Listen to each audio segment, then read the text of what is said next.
mita 10 kati abakilomita 5 mweteketeke omutanda atusimbule ab'ebbiri abaleta musiigeko lipusitiki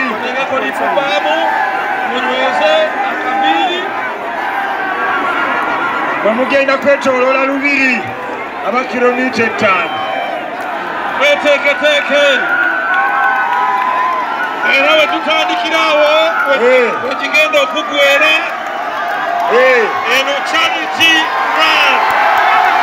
tetusuubira birabo byabawanguzi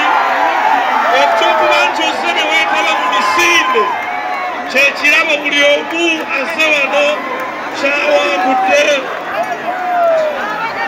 twebaza buli sekinomu sebo owekitiibwa ki alumbye